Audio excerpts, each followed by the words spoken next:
ఎదగాలన్న తపన ఉంటే అవకాశాల కోసం ఎదురు చూడాల్సిన పనిలేదు. ఉన్న చోటనే అవకాశాల్ని సృష్టించుకోవచ్చు. మరో 10 మందికి ఉపాధిని కల్పించవచ్చు. ఇలాంటి ఆలోచనలే విశాఖ యువకుణ్ణి కోటి రూపాయల వ్యాపారానికి యజమానిని చేశాయి.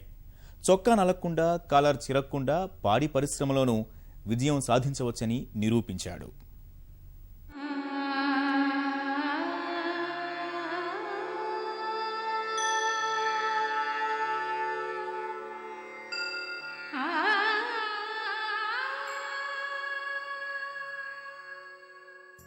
చిన్ని కృష్ణుడికి గోవులంటే అమితాభిమానం.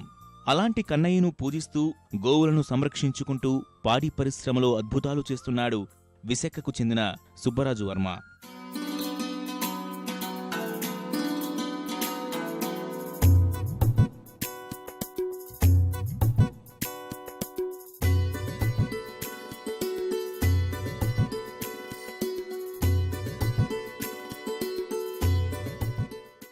సుబ్బరాజు వర్మది ఏటికొప్పాక గ్రామం. ఎంకాం వరకు చదివాడు. వ్యవసాయంపై మక్కువతో నగరానికి వెళ్లి ఉద్యోగం చేయడానికి ఆసక్తి చూపలేదు. కొందరు శ్రేయోభిలాషుల సూచనలతో పొలంలోనే చిన్న డైరీని ప్రారంభించాడు. 7 ఏళ్ల కిందట 4 ఆవులతో మొదలైన పాడి పరిశ్రమ ఇప్పుడు 290 ఆవులకు చేరింది.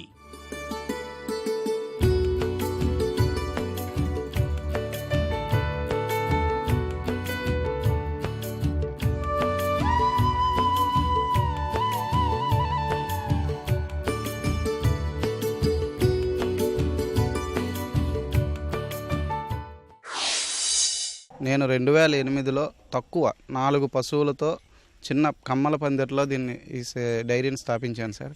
ఇవాళ ఇక్కడ 200 పశువులు ఉండి రోజుకి 800 లీటర్ల పాలు వస్తున్నాయంటే కావాల్సింది ఓపిక, వస్తున్న పరిజ్ఞానాన్ని ఉపయోగించుకోవడం. నాకు మా గురువుగారు నరసింహరావు గారు ఒకటే చెప్పారు, నువ్వు ఒక 10 సంవత్సరాలు రాత్రి పగలు కష్టపడి ఒక దాన్ని సంస్థ కింద తీర్చిదిద్దితే తర్వాత అది జీవితాంతం నిన్ను పట్టుకుని ఉంటుంది అనేసి. నేను ఆ విషయంలో చాలా సంతోషంగా చెప్తున్నాను. ఈరోజు నేను చాలా హ్యాపీగా ఉన్నాను. 10 మంది కుర్రాళ్ళకి ఎంప్లాయ్మెంట్ ఇస్తున్నాను. నిత్యం పశుపోషణలో ఉండే రైతులే ఆశ్చర్యపోయేలా డైరీని నిర్వహిస్తున్నాడు సుబ్బరాజు వర్మ. డైరీ 10 ఎకరాల విస్తీర్ణంలో ఉండగా మరో 20 ఎకరాలు లీజుకు తీసుకుని గడ్డి పెంచుతున్నాడు. పొలంలోనే స్వయంగా దానా తయారు చేసి పశువులకు అందిస్తున్నాడు. తనతో పాటే 20 మందికి పైగా నిత్యం ఉపాధి కల్పిస్తున్నాడు.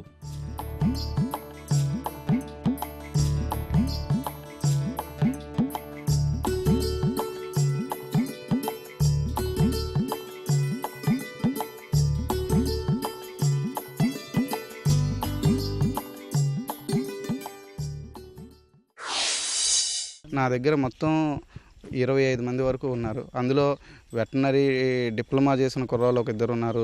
ప్రొఫెషనల్ స్టాఫ్ ఉన్నారు. ఒక 2 మిల్క్ వ్యాన్స్ ఉన్నాయి.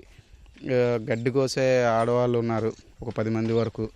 అందరికీ మంచి ఉపాధి కల్పించి వాళ్ళకి ఇన్ టైంలో ఎప్పటికప్పుడు వాళ్ళకి పేమెంట్ల విషయంలో కానీ దేంట్లోని ఎటువంటి ఇబ్బంది లేదు. డైరీ ఎంత పెద్దగా విస్తరించినా పశుపోషణ మాత్రం సాంప్రదాయ విధానాల్లోనే చేస్తున్నాడు. ఎక్కువగా పాలిచ్చే ఆవులు, తక్కువగా ఇచ్చేవి, గర్భం దాల్చినవి అలా వేరువేరుగా విభజించి ప్రత్యేకమైన షెడ్లు ఏర్పాటు చేశాడు.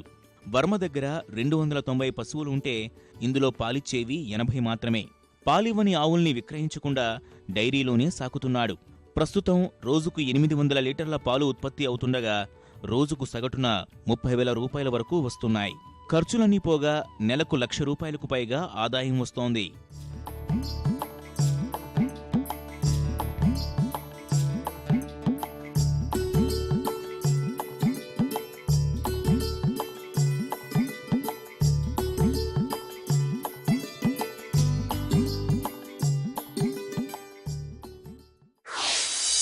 భూమిని నమ్ముకునేవారు చెడిపోరు అంటారు సార్.